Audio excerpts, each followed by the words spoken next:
Hi, good morning, and welcome to the ZP Developer Zone webinar.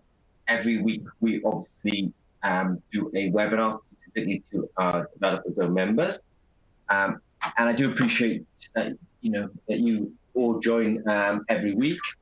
And we actually had a really good one last week. I felt like there was a lot of engagement with people asking questions in the chat. So feel this. Just do the same again this week. Okay, so I'm going to go on now because I know that we just do these snappy little webinars once a week, and I know that many of you have other meetings and other things to be doing. So we go to the agenda today is I always touch upon the developer zone, and then we'll do a technical. Hi Hasim, hi Abril. So every week. I do touch upon developer zone, we'll do some technical, and then we'll do a summary. So obviously this is part of the developer zone. We have these webinars every week. We offer the discounts. We're going to do a workshop. The plan is in Jakarta next year. We have the PhD that's available at the moment. And we also have these collaborations. And this week, we're going to talk specifically about the detection of DNA. And that's because last week, April made a comment, that we cover the detection of DNA this week. So, yeah, we'll certainly do that. So I'm going to sort of dive now into the technical part of this.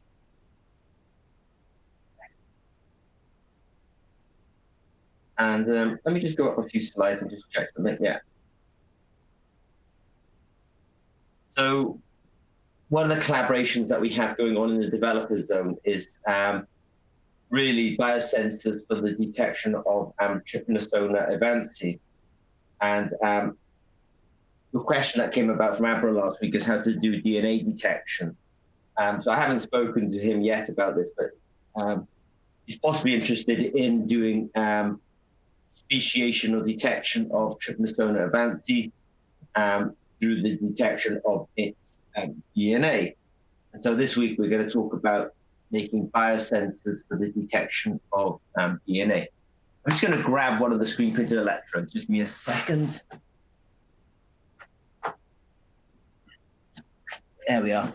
So every week, I'm obviously we're very interested in actually, can we make biosensors on these kind of, on these small little electrodes, and if we can do that, then there's a possibility then that we can make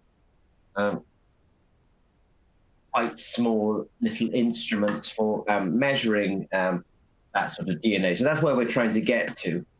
Of course, there's lots of scientific and engineering challenges on the way to doing that, and maybe we're definitely going to discuss that now then. So one way of detecting a parasite and sort of being fairly definitive about that parasite is to actually measure its DNA and see that the DNA matches up with what you think the parasite actually is. So the technical talk this week will involve three main sections. We'll talk about polymerase chain reaction, PCR. PCR is talked about a lot at the moment. I mean, unfortunately, in COVID-19, one of the standard ways of detecting COVID-19 is a technique called RT-PCR, reverse transcriptase polymerase chain reaction. So PCR is very relevant at the moment. It's relevant for the detection of COVID-19, but it's also relevant for the detection of, for example, Trypanosoma avanci. We will talk about PCR. We're also talking about building a DNA biosensor. And I want, when we talk about this DNA biosensor, you're going to notice a lot of similarities to some of the molecular imprinted polymer work that we've discussed. Hasim, who's one of our developer zone members, has done a paper on molecular imprinted polymers. And in that paper, he did differential pulse voltammetry as a detection method.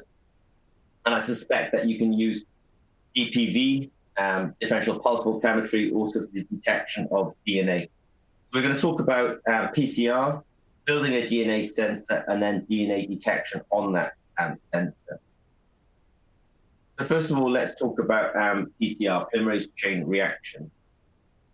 Now, the first thing is you have a parasite, and we're using Trypanosoma vancomycin, which is the cause of Surra's disease. And the first thing you have to do is you actually have to extract the DNA. And I don't have much of a slide on this, but in order to extract that DNA, you have to do the lysis of the DNA, which you have to basically lyse, or you have to break up the parasite. So you have to get the DNA from the kind of nucleus of that parasite into solution. So you have to do lysis. Then you have to do precipitation, so you can precipitate the DNA. Then you can wash the DNA, try and get rid of everything else. And then you have to resuspend the DNA in solution. And the reason I kind of list it out that way, that's 4 things you have to do just to get hold of the DNA. And the reason I mention it is because at Zimmer and Peacock, we're very interested in making quick and easy tests, or doing quick analysis in the field. So if you're making a DNA sensor, you're actually trying to do one of the hardest things, because you literally have to, even before you get the sample, there's quite a lot of sample preparation. Let me describe it again. Lysis of a parasite, potentially precipitation of the DNA, then you wash the DNA, and then you have to resuspend the DNA. There's an awful lot going on there, and that's just to get the DNA sample itself. Now, once you've got the DNA, you then need to have it in a buffer, so you resuspend it in a buffer, and in that buffer you have something called primers. Primers are basically short strands of DNA that bind to the DNA that you want to copy, or you want to detect eventually, but the first thing you have to do is copy it. So these are small fragments of DNA that bind to the DNA that you want to copy, and they will start the synthesis step. So you need buffer, you need primer, you need a polymerase. A polymerase is basically an enzyme that, because of the primer, it then binds to a single strand of DNA, and it literally goes along the DNA strand, pulling in nucleotides and effectively copying the DNA. So there's quite, so now we're talking about quite a bit of complexity here, because I'm trying to say, all right, we want to make low-cost sensors, that can be used in the field, and we can do the sensors. The DNA is one of the toughest ones, because you've got a fairly tough sample preparation. That's 4 steps: lysis, precipitation of the DNA, washing of the DNA, and then you have to resuspend the DNA effectively into this buffer. And within this buffer, you have primers, enzyme called polymerase, and nucleotides. So now let's go into the PCR itself, the polymerase chain reaction. So the PCR involves a number of steps. One of the first steps is denaturation. So DNA is a duplex. You have 2 helixes that are sort of wrapped around one another, and you have to split those that helix. And you do it basically by the application of temperature.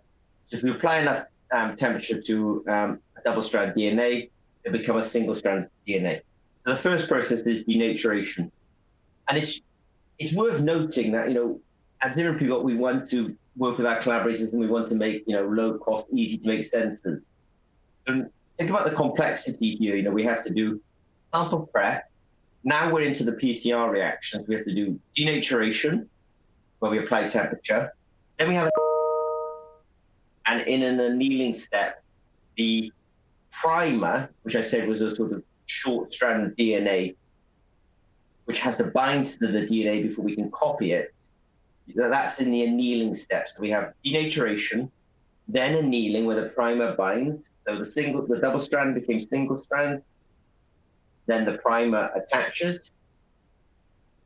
And now we have the synthesis itself. So in the synthesis itself, they sometimes call this elongation as well, because you're basically making something longer. But the synthesis step You have the polymerase, which is another enzyme that was in the ingredients, pulls upon the nucleotides, and what it does then is it moves along the single strand of DNA, it follows along the single strand of DNA, and it pulls in bases, and it makes a complementary strand of DNA. So my single strand now becomes double again. And you actually loop through the loop again. So effectively, single strand became double. And what you're doing is every time you're going through this, you're doubling the amount of DNA. So polymerase chain reaction is really an amplification procedure for the amplifying DNA. Because if you have your parasite and it's in a sample, it's, and if it's in a sample of blood, the amount of DNA due to your parasite is actually quite low, because in that sample you'll have the DNA of the host.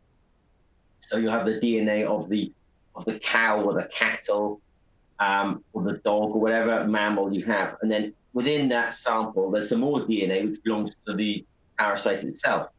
But in order to see the parasite DNA relative to the background DNA or the host DNA, you have to amplify it, you have to increase it. And you do that amplification through PCR, polymerase chain reaction. But it's not just, you've got denaturation, annealing, synthesis, and then cycle again. And all of that takes place at different temperatures. So I said that we apply temperature in order to do the denaturation. So for example, older methods would go to quite high temperatures, like 94 degrees C. And then you have to anneal it, which is bringing that primer. That's done at 54 degrees C.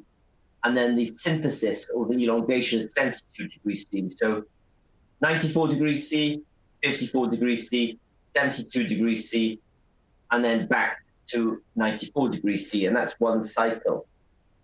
So you've got to imagine the kind of equipment that you need in order to do this. It's now what happens is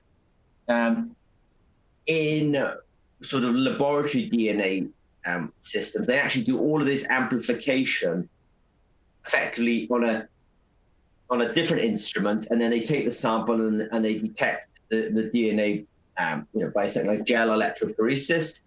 So it's not like they're trying to do it all in one machine. They will have a procedure in the laboratory. They'll have a procedure for extraction. They'll have a procedure for PCR, and then they'll have a procedure for detection. So if your ambition is to kind of make, an in-field DNA system, then you're probably better off sort of breaking this problem down a little bit. And in the first instance, you'll have to do it in the laboratory. If you eventually want to do it in the at the farm, in the veterinary surgery or somewhere like that, then you have to really put some engineering effort in. Now, the good thing about PCR, polymerase chain reaction, is it does amplify DNA.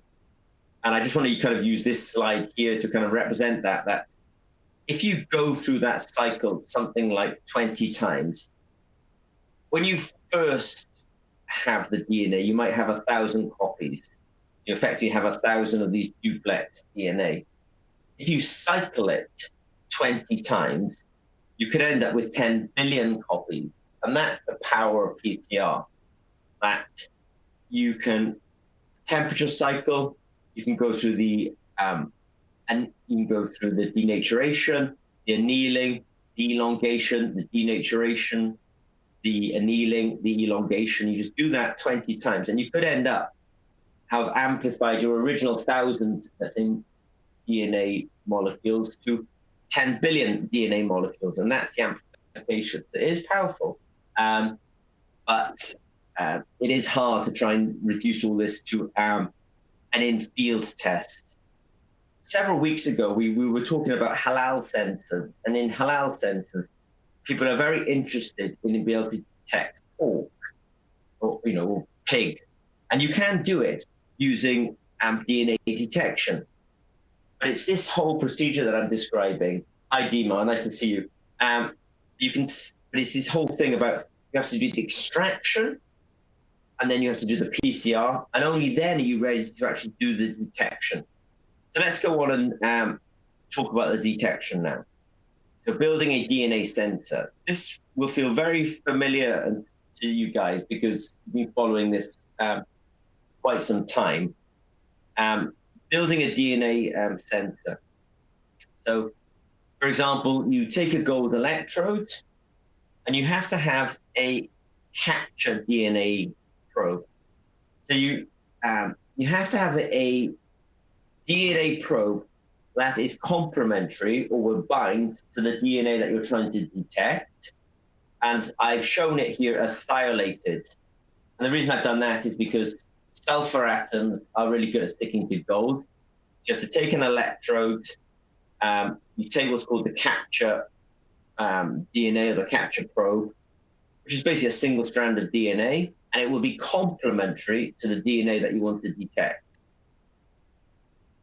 Now, what you'll do then is you'll block the surface with another thiol molecule, which doesn't have the DNA on it. So you've got capture sites and you have blocking.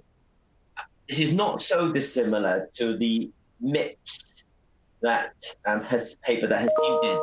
He created in that, in his paper, he created the idea of pores within his polymer that was specific to polyaromatic hydrocarbons.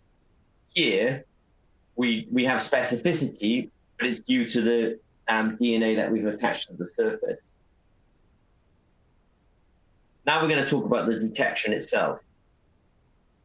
So I've just described the creation of a gold electrode onto which we've put a captured DNA probe, and then we block the surface to stop non-specific binding.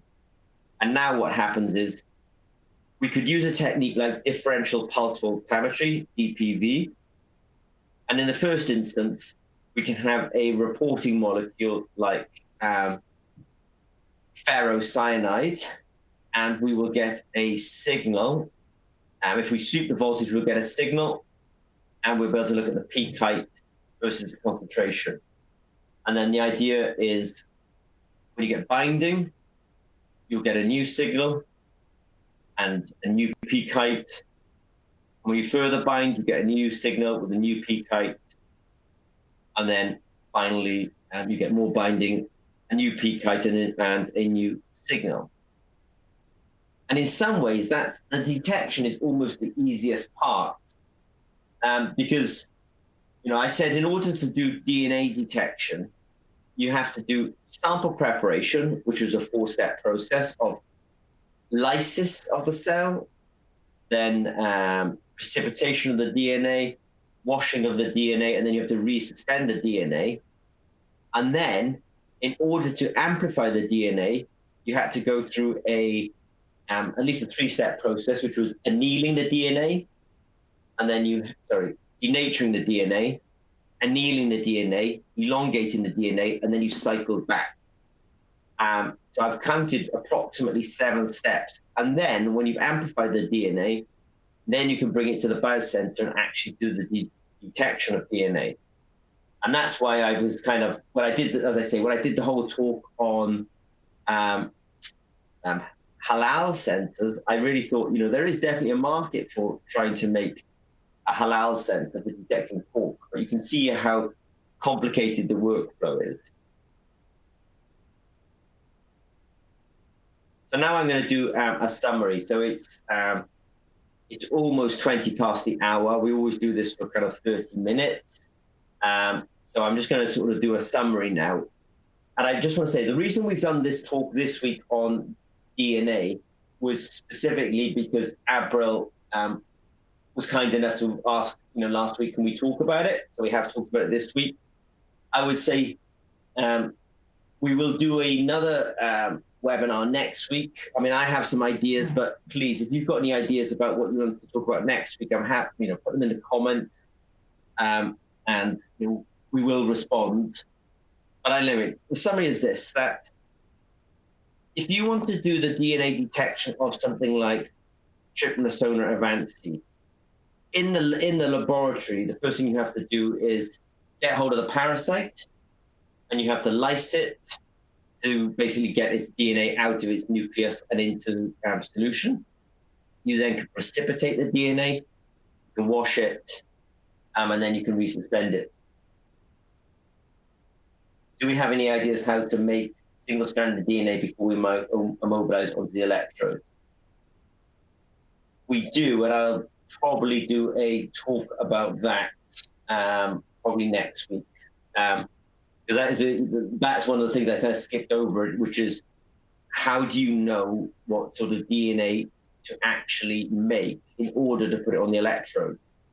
And I think it's, one of the quick answers is you might have to pair up with a molecular biologist. So at Zero and Peacock, we have molecular biologists, and I think Abra's asking, how do we make that single strand of DNA? And the quick answer is you might have to partner up with a molecular biologist at one of the universities, and they can help you with the synthesis of the single strand DNA. And what we often do is we will design the single strand of DNA that we want, and then we'll order it from a company. So the quick answer is I will try and do a video specifically on that question, April, because it is a good point. There's a couple of things here, see, that is actually, in order to amplify DNA through the PCR, you have to design the primers, you have to choose the right kind of polymerase, you have to get the buffer right. So there's quite a bit of biochemistry to be done there and molecular biology to be done there. And once you've done that, then you have to have chosen the right kind of capture probe or single-stranded DNA to put onto the sensor. And with us, we identify the DNA that we want to capture, and then we have to design this single-stranded complementary DNA that will capture it. But it's quite it takes quite a lot of skill to be able to design that, because they don't just do it by guesswork. They're actually doing it in software, because you want to capture the right DNA and not just capture random DNA. So I'll try and do a talk specifically on that. So in summary, this week, you have to get hold of the DNA. You have to design the PCR mix. Then you have to go through the PCR.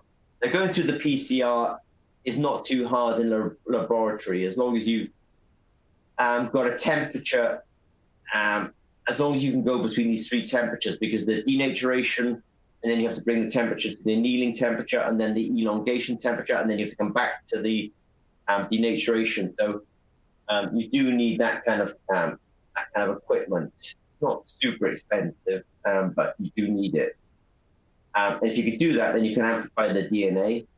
And then if you can amplify it, and Abra's question is how do we make the single-stranded DNA?